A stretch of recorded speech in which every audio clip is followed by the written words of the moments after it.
what is long-termism, and why did you write this book?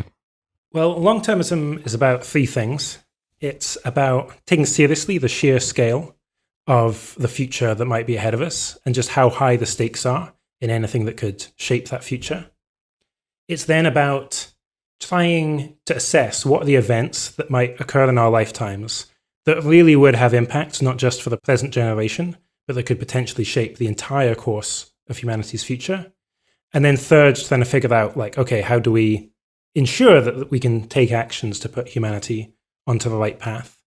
And I think you're exactly right to talk about personal long-termism and the analogy there, because in the book, in What We Owe the Future, I talk about the analogy between the present world and humanity and an imprudent teenager, like a reckless teenager, where there are things, what are the really high stakes decisions that a teenager makes? It's like not what you do at a weekend. Instead, it's the decisions that would impact the entire course of your life. So in the book, I tell a story where I was quite a reckless teenager. I nearly killed myself climbing up a building. That was one of the biggest decisions, dumbest decisions like I ever made. Because if I had died, then it would have been 60, 70 years of life that I would have lost. In the same way, if humanity dies now, if we cause our own extinction or the unrecoverable end of civilization, such as by a worst-case pandemic, then we're losing, well, not just 70 years of life, it's thousands, millions, even billions of years of future civilization.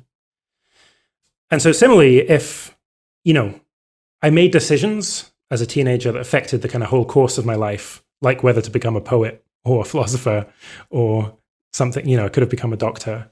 And similarly, I think in the coming century, in our lifetime, humanity potentially makes decisions about, how is future society structured? What are the values we live by? Is society a liberal democracy around the world, or, is it a totalitarian state? And how do we handle technologies like AI that I think could impact the very, very long run? So I want to read just a paragraph that you sent me, which I found thought-provoking because it's a framing that I had not heard before. And here goes. Imagine the entire human story from the first Homo sapiens of East Africa to our eventual end, represented as a single life. Where in that life do we stand? We can't know for sure, but suppose humanity lasted only a tenth as long as the typical mammalian species. Even then, more than 99% of this life would lie ahead. On the scale of a typical life, humanity today would just be 6 months old. But we might well survive even longer, for hundreds of millions of years, until the Earth is no longer habitable or far beyond. In that case, humanity is experiencing its first blinking moments out of the womb.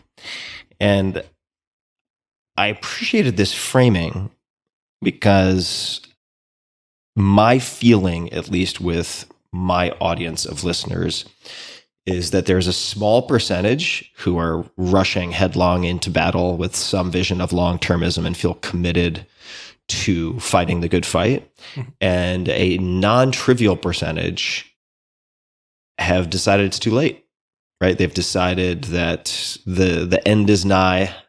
We are the frog in the water, slowly heating, that will be boiling before we know it. And I find this, at least, whether we put aside for the second how people might find fault with it or pick at it, a useful counterframe, right? Just to even sit with for a few minutes. Why do you think it's important to at least consider that something like this is plausible? Maybe it's not 90% likely, but let's just say it's even 10%, 20% likely. Well, it's so important just because future generations matter, future people matter. And whatever you value, whether that's, well-being or happiness, or maybe it's accomplishment, maybe it's great works of art, maybe it's scientific discovery, almost all of whatever you value would be in the future rather than now. Because the future just could be vast indeed, where, again, if you look at like what has been accomplished since the dawn of humanity, well, dawn of humanity was 300,000 years ago. Agriculture was 12,000 years ago. Industrial revolution was 250 years ago.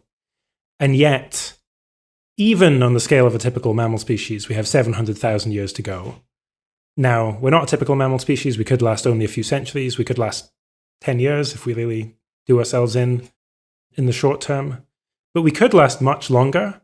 And that just means that all of what we might achieve, all of the good things that humanity could produce, they're basically in the future. And that's really worth thinking about, taking seriously, and trying to protect and promote.